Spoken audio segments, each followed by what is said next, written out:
मैं Amit Kumar degree college से आज आपको प्रारंभिक शिक्षा के नवीन प्रयास का अगला टॉपिक लेके चल रहे हैं।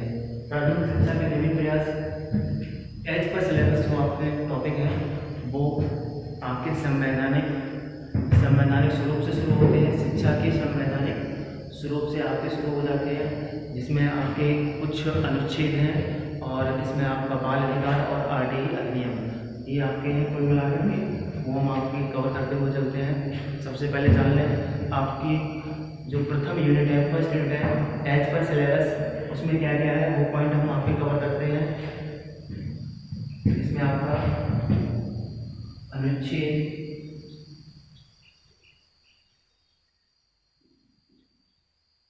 अनुच्छेद 21A, इसमें आपका अनुच्छेद 21A, इसके बाद आपका अनुच्छेद 29, अनुच्छेद 29(2), इसके बाद आपका अनुच्छेद 45 और अनुच्छेद 45 और अनुच्छेद 45 से संबंधित संस्कृतियाँ, शिक्षा में संस्कृतियाँ, अनुच्छेद 45 से संबंधित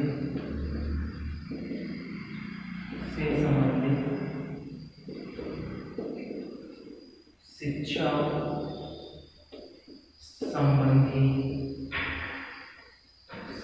संबंधी संस्कृतियाँ, शिक्षा संबंधी संस्कृतियाँ।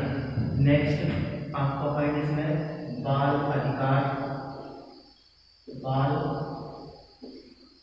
अधिकार,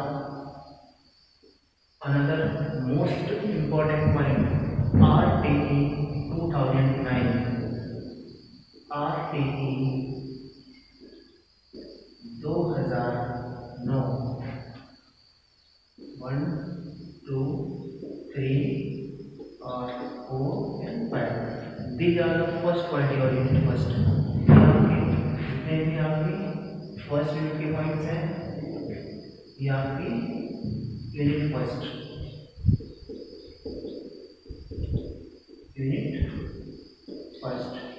आपकी फर्स्ट यूनिट में एज वेल एज जितने पॉइंट्स हैं हम आपके कवर करते हुए चलते हैं।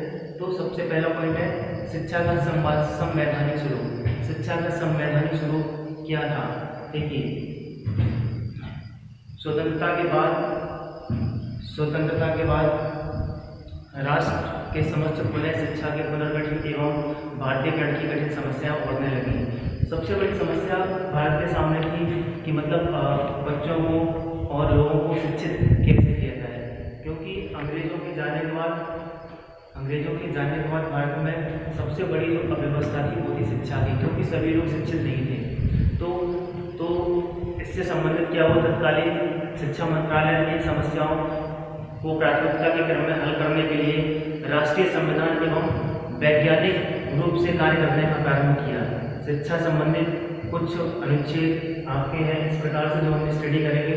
इसमें आपका नंबर 1 है अनुच्छेद 21A, आर्टिकल नंबर ये आपका है आर्टिकल 21A। ये आर्टिकल नंबर 21 क्या कहता है?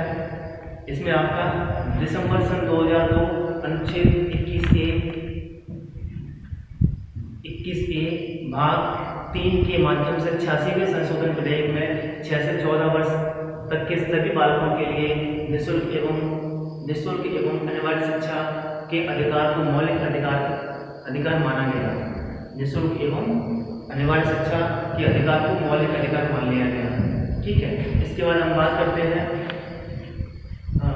आर्टिकल 21A में बात करते हैं कानून संकल्प द्वारा राज्य अपने अनुरूप 6 से 14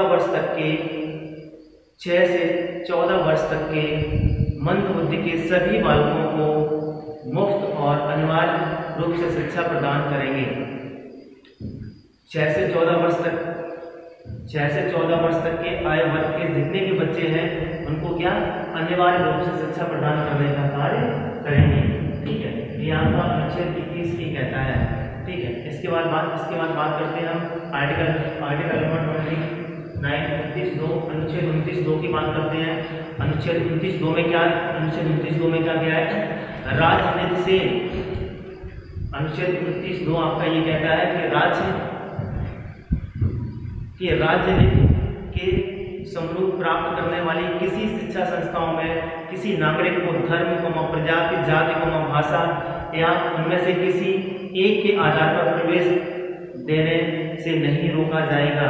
मतलब इसमें ये भी है कि किसी भी बालक को जाति के आधार पर, धर्म के आधार पर, भाषा के आधार पर उसे मतलब किसी भी शिक्षण संस्थान में उसे प्रवेश देने से रोका नहीं जा सकता है।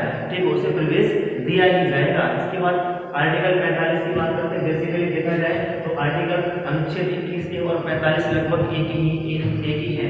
ठीक है, अब देखिए ये क्या है। अनुच्छेद 45 क्या कहता है? शिक्षा का मौलिक अधिकार। अनुच्छेद 45 से 1 नंबर का क्वेश्चन पूछा जाता है आपके एग्जाम में।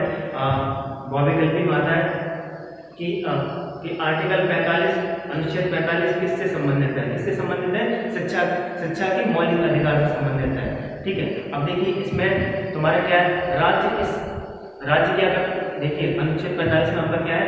राज्य इस संविधान के लागू होने के समय से ही 10 वर्ष के अंतर्गत सभी बच्चों के लिए जब तक कि वे 14 वर्ष की आयु पूर्ण नहीं कर लेते हैं उनके लिए निःशुल्क और अनिवार्य शिक्षा प्रदान की जाएगी।